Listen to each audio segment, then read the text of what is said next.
Bom dia a todos.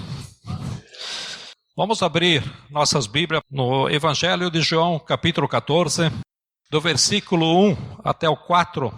João 14, Evangelho de João 14, do 1 e 4. Aqui Jesus está fortalecendo os seus discípulos e diz assim: não se turbe o coração de vocês, creio em Deus, creio também em mim. Na casa de meu pai há muitos aposentos. Algumas traduções dizem, na casa do meu pai há muitas moradas. Se não fosse assim, eu lhes teria dito: vou preparar-lhes lugar. E se eu for e lhes preparar lugar, voltarei e os levarei para mim, para que vocês estejam onde eu estiver. Vocês conhecem o caminho para onde eu vou.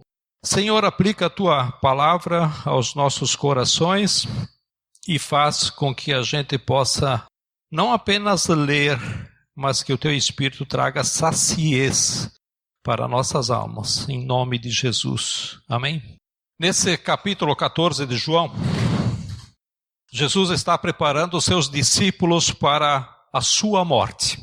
E do capítulo 14 até o 17, Jesus vai preparando os seus discípulos dos fatos que vai acontecer. Ele vai ser preso, vai ser julgado, ele vai ser crucificado e é óbvio, vai morrer. Eles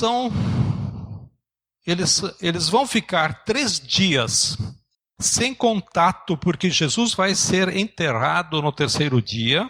Depois ele vai ressuscitar. Então Jesus vai preparando o coração dos seus discípulos. E nesse capítulo 14, percebe-se como Jesus estava preocupado em cuidar do coração dos tipos diferentes de personalidades que estava entre os seus discípulos.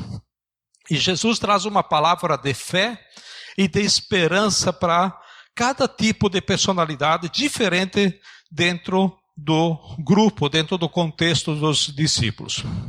Então hoje eu quero olhar para a palavra de Jesus, para tipos diferentes de personalidades que estavam entre os discípulos e que continua entre nós, discípulos de Jesus. O primeiro tipo de personalidade que Jesus fala aqui é para pessoas ansiosas. A pessoa ansiosa, ela fica aflita até com aquilo que nem aconteceu. O ansioso fica preocupado não só com o que está acontecendo, mas também com as consequências que podem vir daquilo que nem aconteceu. Por exemplo, se cair o teto, o que eu vou fazer? Se não dar certo, como vai ficar? Se acontecer aquilo, que atitude eu vou tomar? E aí vai. E aí Jesus está olhando para aquelas pessoas ansiosas no meio do grupo dos discípulos e ele estava antevendo que quando Jesus fosse preso, como é que eles estariam? Quando Jesus fosse julgado, como é que eles ficariam? Quando Jesus fosse crucificado, quando Jesus fosse sepultado, como é que esses discípulos ficariam? Então ele traz essa palavra para essa pessoa ansiosa. E a palavra é aquela que todo ansioso não quer ouvir. O que todo ansioso não quer ouvir é: fique calmo, não se preocupe. É verdade ou não é verdade? Eu posso falar isso porque eu sou uma pessoa ansiosa. E eu sei o que eu passei, eu sei o que eu sofri e sofro. Mas Jesus toca na ferida.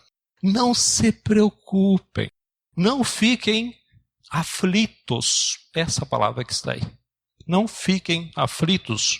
E Jesus vai explicar para pessoas ansiosas por que ela não precisa ficar angustiada diante da circunstância que estão acontecendo, especialmente naquilo que aconteceria com Jesus, né? E Jesus coloca aqui algumas coisas preciosas que nós precisamos cultivar no nosso coração. Quando a gente está vivendo a ansiedade, quando a gente vive o temor e em especial a angústia.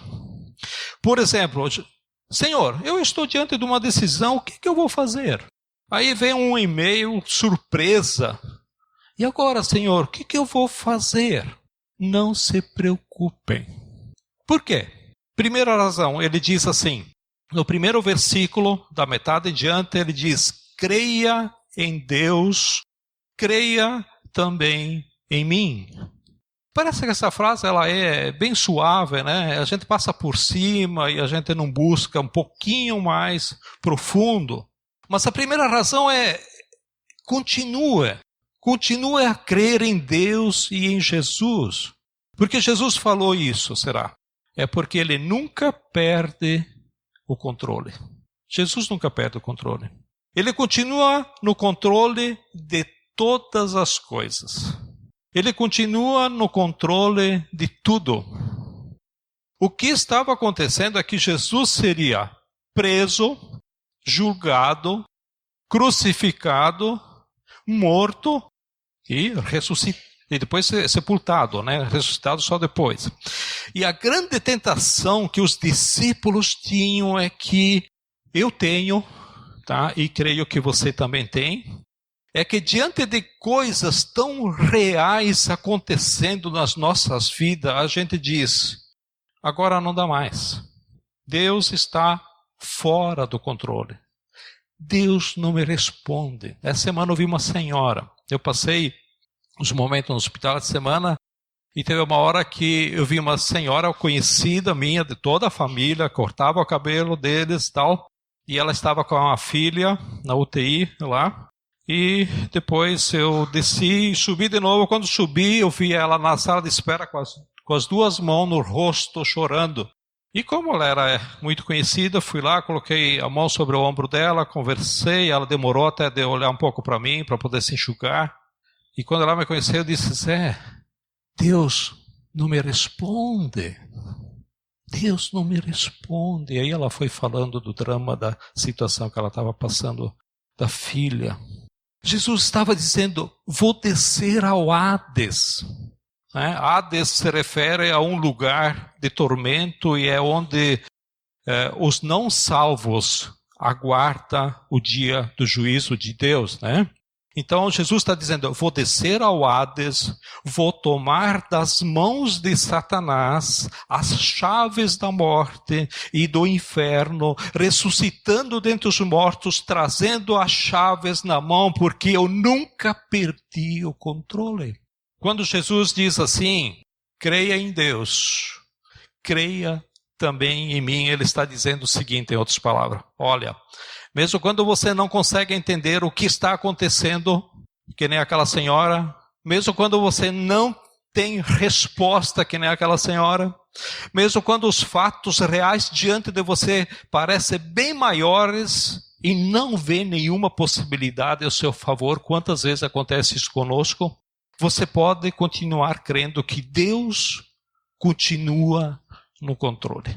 Que Ele sabe o suficiente para lidar com essas situações. Que Ele não perdeu o seu propósito, porque Ele tem um propósito em todas as coisas. Você pode continuar crendo no grande amor de Jesus por você. Porque Jesus sabia que nem a morte poderia derrotar o Senhor da glória. E por isso que ele vai dizer, creia em Deus, creia também em mim.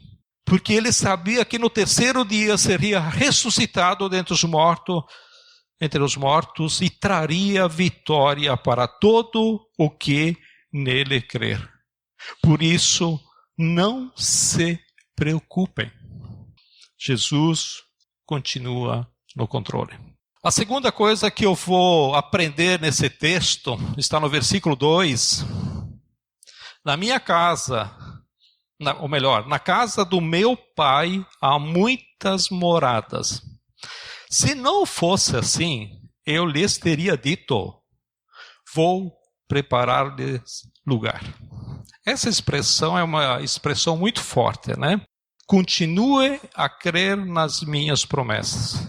Jesus estava dizendo o seguinte, eu vim nesse mundo para preparar um lugar para você na casa do meu pai. Nós acreditamos nisso, né? Meio superficial. Quando é para fazer diferença na nossa vida, será que é isso que está no nosso coração mesmo? E se isso não é, se isso que estou fazendo não fosse verdade, eu já teria dito para vocês. Ele está falando isso. Então Jesus está afirmando que cada uma das promessas para nós são verdade pura e absoluta. Por isso mesmo, quando nós não conseguimos entender, que nem aquela senhora, nem ver, nem sentir aquilo que estamos passando, Jesus nos diz, você crê em Deus e crê em mim. E continue crendo em cada uma das minhas promessas. O que nós fazemos com as promessas de Jesus? O céu pode estar escuro, ou talvez você não tenha perspectiva, mas cada uma das promessas do Senhor vão se cumprir. Todas vão se cumprir. Porque Ele é fiel e Ele continua no controle. Às vezes a gente está num momento difícil da vida. Eu já passei por alguns, você deve ter passado por outros. E a gente vai dobrar o joelho e ora, e aí Deus faz promessas para a gente. Ele diz, eu estou no controle. E às vezes fica tão claro que Deus diz, vai acontecer isso, ou vai acontecer aquilo. Ele diz, eu vou te abençoar. E nós começamos a olhar para o relógio, Senhor, o Senhor está demorando. O Senhor está demorando. Está difícil, está pesado. E aí nós somos tentados pelo inimigo a imaginar que Deus não fez ou não atende essa promessa. Acho que Deus não falou comigo. E se falou, acho que está mentindo. O diabo é o pai da mentira e ele sempre quer nos induzir que Deus é o pai da mentira e que suas promessas não vão acontecer. E aí a gente fica naquela luta de alma, né? E essa luta de alma nos desgasta. Né? E sabe por que nos desgasta? Porque se nós perdemos a esperança, a gente não consegue viver. E Jesus é a nossa força, Jesus é a nossa esperança. Então, se você está no meio de uma grande batalha, de uma grande luta, ou até de uma pequena, creia em Deus, creia em Jesus. Ele continua no controle e não deixe de crer em cada uma das suas promessas. Agora, muitas vezes as promessas de Deus vêm sobre a nossa vida e a gente toma pela fé e a gente espera o cumprimento delas no meio das batalhas, no meio das lutas. E temos aqui na Bíblia um exemplo muito clássico, né, de Abraão, no livro de Gênesis, que Deus tinha dado uma promessa para Abraão, que ele ganharia um filho. E o filho seria da sua esposa, que era estéril. Ele teve que esperar 25 anos. 25 anos. A gente precisa aprender que esse tempo de espera de Deus vai trabalhando o coração, Deus vai trabalhando a vida, Deus vai trabalhando nossos valores daquele que recebeu ou creu a promessa. Sabe por quê? Porque às vezes nós temos um sonho, ou cremos e aguardamos numa promessa, se agarramos numa promessa, e nós confiamos nas nossas habilidades, a gente confia nos nossos métodos, a gente confia nos nossos processos, no nosso jeitinho, A gente confia nos nossos esquemas. Eu vou fazer um esquema, vou montar um esquema, né? A gente confia primeiro naquilo que a gente sabe. E Deus, primeiro, tem que quebrar tudo isso. Porque nós confiamos em nós. Por isso que Jesus está dizendo, confia em Deus, confia também em mim. Para a gente entender que sem Ele, tudo isso para a gente entender que sem Ele eu não posso fazer nada. E aí quando eu me rendo, Deus diz, agora você aprendeu. Então agora as promessas vão começar a vir. Às vezes a gente é bobo, né? Eu vou falar por mim. A gente cai sempre nas mesmas coisas, sempre nos mesmos erros. A gente se levanta, vê a atuação de Deus e de repente a gente está fazendo de novo daquele jeito. Porque a gente está acostumado, né? Aí vem Deus e diz, vai ter que apanhar de novo. Aí saímos murmurando, aí saímos reclamando, ou chorando, pedindo misericórdia de Deus. E Jesus diz, em outras palavras, vê se aprende. Aprende, porque sem mim nada podeis fazer. E o que nós acostumamos fazer? Eu vou fazer, a força do meu braço, minha cabeça. Daí que entra Jesus. Esse tempo que Deus está trabalhando na minha vida, na sua vida, creia em Deus e creia em mim, é o que Jesus diz. Ele não perdeu o controle. Ele não perdeu o controle. Ele tem promessa e está preparando lugar para nós e está trabalhando alguma coisa específica em você.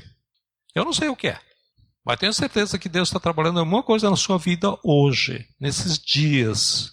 E cada uma das promessas são absoluta e total verdade.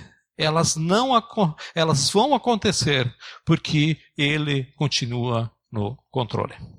A terceira coisa está no versículo 13:4. Jesus diz aos seus discípulos, e se eu for e lhes preparar lugar, voltarei e os levarei para mim, para que vocês estejam onde o inferno estiver. Onde o diabo estiver. É isso que está escrito aí? O que está escrito aí? Para que vocês estejam onde eu estiver. Olha que promessa. Versículo 4, vocês conhecem o caminho para onde eu vou. A terceira coisa que está ensinando é, continuem a crer. Jesus estava falando de dois momentos. Um que era bem próximo de seus discípulos. Quando eu for preparar o lugar, quando concluir toda a obra da salvação, quando voltar da ressurreição, eu vou voltar para vocês. É isso que ele estava dizendo para os discípulos. É isso que ele está dizendo para nós hoje. Eu vou me encontrar com vocês, eu vou estar com vocês, eu vou assar o peixinho com vocês. Quando eu completar toda a obra da salvação, eu vou voltar para vocês. Vocês só terão que esperar 3 dias após a minha morte, que após a ressurreição eu vou voltar para vocês. E de fato ele fez. O segundo momento é que ele vai voltar de 2 maneiras também. Quando a nossa vida terminar, essa é uma promessa também. Quando você fechar os seus olhos aqui na terra, se Jesus é a tua esperança e Salvador, Ele vai aparecer para você. Ele vai voltar só para você. Vai te receber. Ele vai te conduzir para as mansões celestiais que preparou para você. Não vai ter um anjo que vai te receber. Jesus, o teu Salvador, é que vai te receber para a vida eterna. Apesar de você ser um pecador, ele vai dizer, entra no gozo do teu Senhor, servo bom e fiel. Você pode se achar o pior dos pecadores, mas nós cantamos a última música, algo que diz assim, foi por isso que eu morri, te lavei no meu precioso sangue. agora você pode receber as suas roupas limpas, porque você foi lavado no sangue derramado na cruz do Calvário. E essa é uma das razões que nós vamos participar da ceia daqui a pouco. Mas a Bíblia também fala que um dia Jesus vai voltar para todos os seus discípulos. E quando toda a obra da pregação do Evangelho estiver concluída aqui na terra, então ele vai voltar para todos os seus filhos. Mas vai voltar também para ser juiz de vivos e de mortos. Essa é a promessa do Senhor. Se esse é o Senhor que sustenta a tua vida, que tem o poder de ressuscitar entre os mortos, que tem poder de se esvaziar da sua glória para caber na forma humana, que tem poder de curar pessoas como curou aqui na terra e continua curando através da intercessão e da oração, que tem o poder de mexer com os governos e mexe porque ele é o Todo-Poderoso, então você pode confiar nele, mesmo quando você não entende o que está acontecendo na tua vida. E é bom que aconteça algumas coisas na nossa vida que a gente não entende. Isso é um propósito que Deus tem. Às vezes nós não entendemos esse propósito. E às vezes muito pouco nós procuramos entender e saber.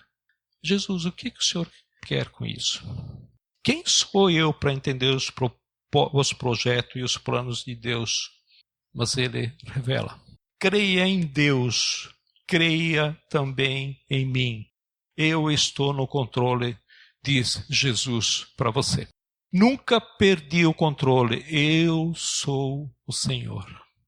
Segunda promessa, creia nas minhas promessas, elas são verdades absolutas. Até quando você não enxerga, quando você não entende, não compreende, não pode ver nada, ele não mente. O pai da mentira é o diabo e não o Deus Todo-Poderoso. Terceira promessa, eu vou voltar. Eu vou me revelar a você um dia. Tudo o que a gente está vivendo aqui tem um propósito, né? Que é passar toda a eternidade na presença do Senhor Jesus e poder viver com Ele. Então, nessa manhã eu quero convidar você a dar um passo de fé. A palavra-chave de hoje é crer. Creia que o Senhor está no controle. Creia que Ele tem uma promessa. Creia que Ele vai voltar. Creia que Ele tem planos para a tua vida.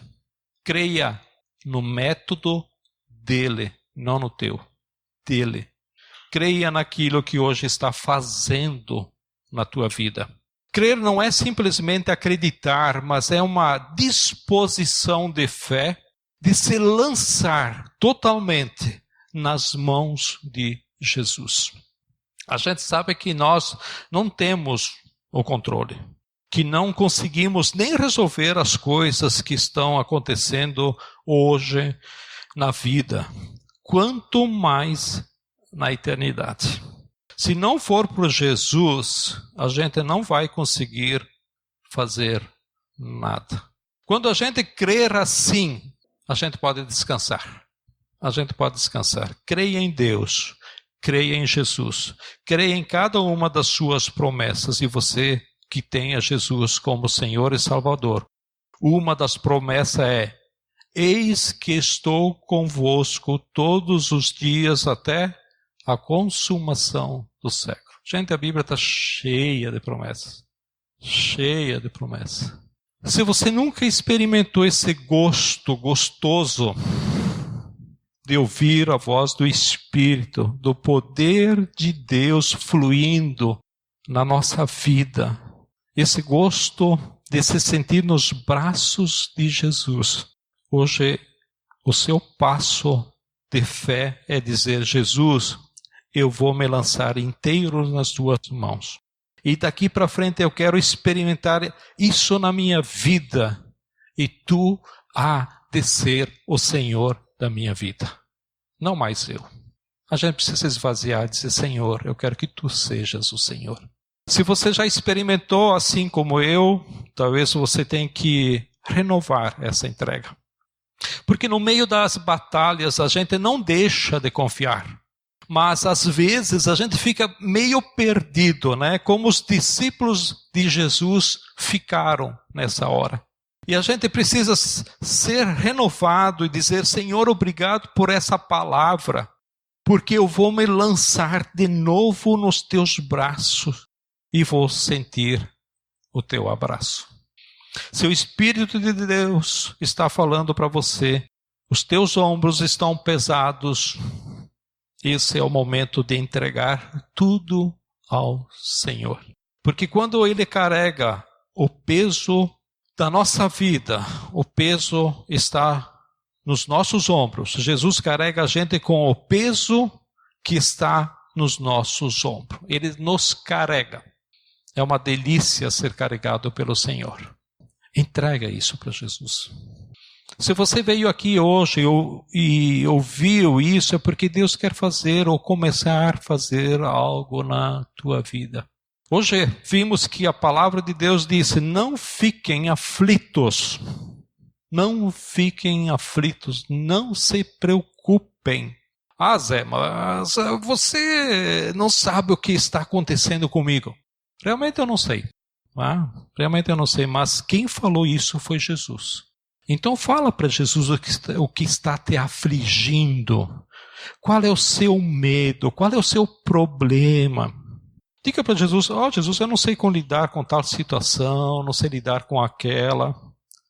O Senhor sabe, o Senhor conhece você, então fala o que você está vivendo. E diga: Senhor, eu quero descansar em tuas mãos. Porque hoje você tem um problema, mas amanhã vem outro. A vida é assim. E daí o que nós vamos fazer? O que nós precisamos é aprender e fazer é descansar nas mãos do Senhor. Lança tudo nas mãos de Jesus. Lança. Diga. Se o Espírito está mostrando ao seu coração algo que está impedindo você de largar, entrega nas mãos de Jesus. Dá esse passo de confiança, de fé. Você não precisa ver nada. Você só precisa crer e dizer isso para Jesus. Não tenha medo de entregar o que for, seja o que for, nas mãos do Senhor. Creia em Deus, creia em Jesus. Ele está no controle. Eis que estou convosco. Eis que estou convosco todos os dias. Eu pedi para aquela senhora: por que está acontecendo isso? Jesus não me responde. Jesus diz que está conosco todos os dias. Você percebe isso na sua vida? Você percebe Jesus, que Ele está contigo todos os dias? Essa é a promessa dEle. Se tem alguma falha, não é dEle. Tem alguma coisa com o meu coração. Eis que estou convosco todos os dias, até a consumação do século. E essa promessa vai se cumprir. Vamos baixar nossas cabeças e fechar nossos olhos. E esse é o momento para você poder falar com Jesus. Algo que talvez possa ter falado, algo que possa estar te dizendo, algo que possa estar te incomodando, algo que talvez você já tenha feito, tenha experimentado essa promessa em sua vida e faz tanto tempo que você não entrega mais para Jesus, para sentir esse abraço dele, para sentir Ele estar ao seu lado. Esse é o primeiro momento da sua oração. Um segundo momento após isso, também tenha um tempinho para se preparar para a ceia. Senhor Jesus, obrigado por essas promessas que estão na Tua palavra e que fazem parte da nossa vida. Elas precisam fazer efeito no meu coração. E o Senhor tem ouvido o coração de cada um, está entendendo o coração de cada um aqui, e o Senhor está vendo a disposição de cada um diante de Ti, diante de crer e diante de colocar a circunstância que cada um vive, seja 1, 2, 3, 10, quantas forem, ó Pai, Tu és o Senhor. Jesus, nós queremos crer em Deus e queremos crer em Ti, mas não somente crer. Nós queremos ver o Senhor fazer para poder Te dar graças, para poder Te louvar, para poder Te glorificar, Te adorar, porque Tu és o Senhor. Porque fazemos parte dessa família, somos Teus filhos. Senhor, nos dê sabedoria e nos dê entendimento para olharmos para essas promessas e nos lançar em Tuas mãos, nos lançar nas promessas e ver o Senhor fazer. Queremos também, ó Deus, que o Senhor nos abençoe esse momento tão precioso, diante desses elementos que vamos participar da ceia, ó Pai. Obrigado por esse privilégio de podermos participar, de sermos Teus filhos, amados, e saber que um dia nós vamos estar presentes junto a Ti, nas mansões celestiais, porque o Senhor diz que foi preparar o lugar. E nós estamos aguardando, essa é a nossa esperança, essa é a nossa certeza, essa é a nossa convicção. E, ó Deus, até isso é a nossa ansiedade. Nós queremos isso. Obrigado, Deus, por essa esperança. E obrigado porque essa promessa vai se cumprir logo, logo. E o Senhor vai nos receber no céu. Muito obrigado, Jesus. Que privilégio, que privilégio. Senhor, obrigado. Em nome de Jesus. Amém?